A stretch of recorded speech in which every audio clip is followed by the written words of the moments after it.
Assalamualaikum semua dan selamat kembali ke channel Multiworld Studio. Apa khabar korang semua? Min berharap korang semua dalam keadaan sihat sejahtera.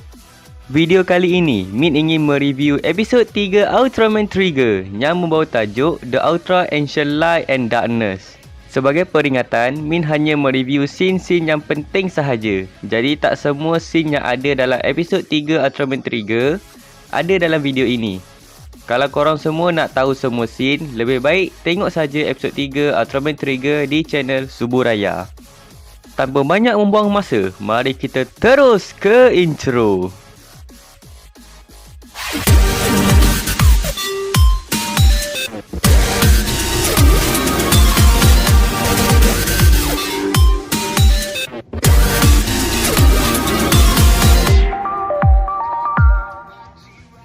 Episod 3 ini bermula dengan suasana yang ada di dalam Nurse DC, iaitu pangkalan Guard Select. Kengo berbual santai dengan Yuna. Akito sedang bertugas. Sebenarnya Min pun tak tahu apa yang dia tengah buat. Yang pasti Min agak kesian lah dengan watak Akito untuk episod ini. Kenapa? Nanti Min bagi tahu. Tenshin pula sedang bersenam bersama Maruluru sambil menyakat Himari. Kapten Guard Select pula iaitu Seiya Tatsumi memperingatkan Kengo supaya sentiasa membuat laporan semasa sedang bertugas dan memberitahu Yuna bahawa Yuna dan Kengo akan menjalankan tugas bersama. Selepas itu, lagu opening Ultraman Trigger bermula. Ada satu scene menarik yang ada dekat opening Ultraman Trigger untuk episod ini, tapi tu Min akan bagi tahu nanti. Scene seterusnya menunjukkan sebuah liputan berita tentang Ultraman Trigger dan Ignis juga ada di sana menonton liputan itu. Di dalam berita tersebut, ada mengatakan bahawa Ultraman Trigger dianggap sebagai ancaman dan TPU akan mengawasi Ultraman Trigger. Perkara itu telah menimbulkan sedikit perbalahan antara Tenshin dengan Seiya tentang Ultraman Trigger ni. Kalau bagi Min sendiri, memang masuk akal sebab mereka tidak tahu Trigger itu siapa. Adakah dia berpihak kepada manusia atau dia ada muslihat tersendiri. Scene berikutnya menunjukkan perbualan antara Yuna, Kengo dan Akito. Yuna membuat keputusan untuk balik ke rumahnya sekejap. Kengo dan Akito bersetuju. Sampai sahaja di rumah Yuna, mereka sambung berbual. Min cepatkan cerita, Ignis muncul. Ada berlakunya pergaduhan antara Ignis, Akito dan Kengo. Habis saja bergaduh, Ignis memperkenalkan dirinya sebagai pemburu harta karun terbaik di alam semesta. Dia menjelajah galaksi hanya untuk mencari perkara yang paling indah.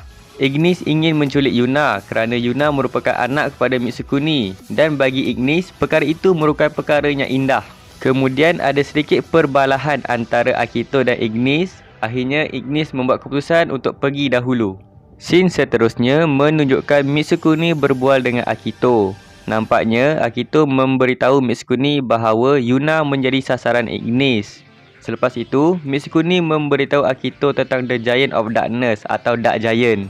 Mitsukuni tidak tahu apa yang mereka inginkan. Ada perkara yang menarik tentang perbualan mereka ni, tapi Min akan bagi tahu nanti. Kemudian, Guards Hyperkey yang ada dalam ruang bekerja Akito berubah menjadi Sky-type. Scene berikutnya menunjukkan Yuna, Akito dan Kengo sedang pergi ke sekolah. Yuna dengan Akito je lah. Kengo tengok je. Dalam perjalanan, Yuna telah diculik oleh Hyudram. Kengo dan Akito pada awalnya mengingatkan Hyudram adalah Ignis. Selepas itu, Hyudram berbual dengan Yuna tentang Eternity Core. Apakah Eternity Core? Min sendiri masih belum pasti, tapi ada kabar angin mengatakan selain Trigger, Dark Giant juga mencari Eternity Core ini. Dan juga Eternity Core merupakan pemicu kepada final form Ultraman Trigger iaitu yang bernama Glitter Trigger Eternity. Tapi perkara ini masih lagi sebuah kabar angin, jadi kita tunggu sahajalah kelanjutan series ini. Scene seterusnya menunjukkan Ignis menyelamatkan Yuna. Scene yang ini Min akan bagi tahu nanti. Selepas itu, Kengo dan Akito berjaya mencari Yuna. Akito beranggap Ignis yang menculik Yuna dan dia menembak Ignis. Selepas itu, Yuna berubah kepada Yuzare dan melindungi Ignis. Yuzare memberitahu Akito dan Kengo untuk melindungi Eternity Core. Hyudram nampak semua itu berlaku dan pendek cerita, dia memunculkan monster yang bernama Gazord. Guard Select terus bertindak.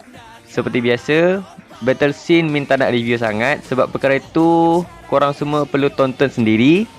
Sebelum Kengo berubah ke Ultraman Trigger, Akito memberikan Guts Hyper Ki yang memiliki kuasa Ultraman Trigger iaitu Sky Tide kepada Kengo. Kemudian Kengo berubah ke Ultraman Trigger dan pada masa yang sama Ignis nampak Kengo berubah.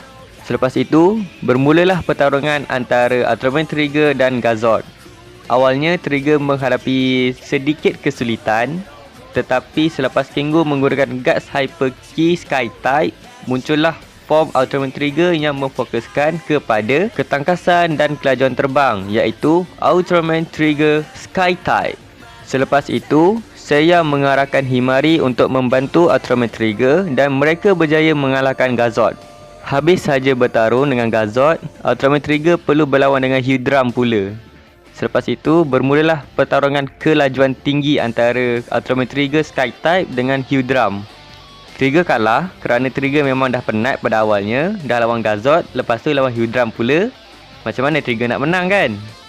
Tapi dengan bantuan Guts Select dengan menggunakan Nurse Cannon iaitu sebuah serangan meriam zarah berskala besar yang ada di Nurse DC, dapat membuatkan Hydram tumbang sekejap. Perkara itu telah membuatkan Hydram marah, tapi dihentikan oleh Kamiara dan Dargon. Scene seterusnya menunjukkan Kengo kembali ke tempat Yuna dan Akito berada. Ignis kembali dengan menyapa mereka, tapi Akito terus bertindak untuk menembak Ignis.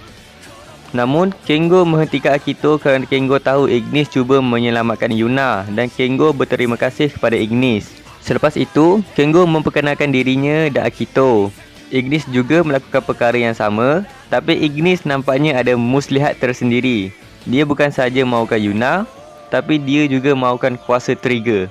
Scene berikutnya menunjukkan perbualan antara Kengo, Akito dan Mitsukuni tentang Yuna dan Yuzare. Tapi Min akan bagi tahu sekejap lagi. Scene terakhir menunjukkan perbualan antara Kamiara, Dargon dan Hydram. Mereka ingin mendapatkan Eternity Core untuk kegelapan. Itulah dia scene-scene yang ada dalam episod ini. Min akan terangkan pendapat Min pula tentang episod ini. Menarik atau tidak? Okey, yang pertama jalan cerita. Awalnya agak cepat, tapi bila dah sampai pertengahan sampai akhir tu, okey lah, best, memang best. Lebih baik daripada 2 episod yang lepas, episod 1 dan episod 2. Yang kedua tentang opening. Ada scene menunjukkan Ignis dan sesuatu yang diselimuti kegelapan yang ramai fan berpendapat itu adalah Dark Trigger. Adakah ini merupakan petunjuk bahawa Dark Trigger itu Ignis?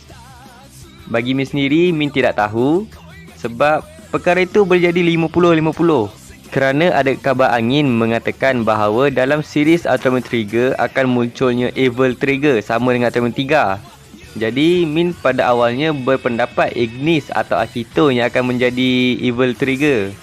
Tapi bagi watak Akito untuk episod ini macam kurang sesuai lah. Bercakap tentang watak Akito, perkara ini telah membawa kita ke tempat yang ketiga, iaitu watak Akito untuk episod ini. Min agak kesian lah dengan watak Akito untuk episod ni, kerana watak Akito dah hampir jadi macam mana nak cakap ya? Kalau dalam bahasa Indonesia diorang panggil sengklek. Kalau dalam bahasa Melayu macam pelawak lah. Bukan itu je. Min tahu yang Akito ni suka dekat Yuna, tapi Yuna menganggap Akito ni sebagai adik-beradik. Aduh, kesiannya Akito. Okey, yang keempat tentang Yuna. Nampaknya Mitsukuni dan Akito tahu Yuna merupakan Yuzare dan mereka memberitahu perkara tersebut kepada Kengo. Mereka meminta Kengo untuk merahsiakan perkara ini kepada Yuna kerana Yuna masih belum bersedia. Bila sudah tiba masanya, Mitsukuni sendiri yang akan beritahu Yuna, dan satu lagi nampaknya Yuna bukan reinkarnasi daripada Yuzare, tapi roh Yuzare yang ada dalam diri Yuna. Macam Yuzare ni tumpang pada Yuna sahaja. Yang kelima adalah tentang perbualan antara Hydram dengan Yuna. Pada awalnya Yuna tidak faham bahasa yang digunakan oleh Hydram kerana bahasa yang digunakan terlalu kuno atau lama. Kemudian Hydram mengubah bahasanya supaya Yuna boleh faham. Mengingatkan Dark Giant hanya boleh bercakap dalam bahasa kuno sahaja. Tapi tonton je episod ni, mereka boleh ubah bahasa. Jadi nice lah, memang nice. Yang keenam adalah hubungan antara Ignis dengan Hyudram. Berkemungkinan dengan semua ahli Dark Giant. Nampaknya mereka mempunyai sejarah bersama. Jadi kita tunggu je lah apa hubungan Ignis dengan Dark Giant. Semakin tambah misteri pula Atomic Trigger ni. Yang ketujuh adalah semasa Guts Falcon bertarung dengan Gazod. Min tidak pasti Subaraya pakai CGI atau tidak. Tapi kalau yang tu CGI, memang Subaraya ni memang tak pernah mengecewakan kalau bab CGI. Setiap efek dan sudut kamera, memang terbaik. Subaraya memang nombor 1 kalau bab CGI ni. Yang ke-8 adalah form Sky-type Atomic Trigger. Untuk debut form ini, untuk Min biasa-biasa je. Tak macam episod lepas, tapi efek atau CGI yang digunakan itu best.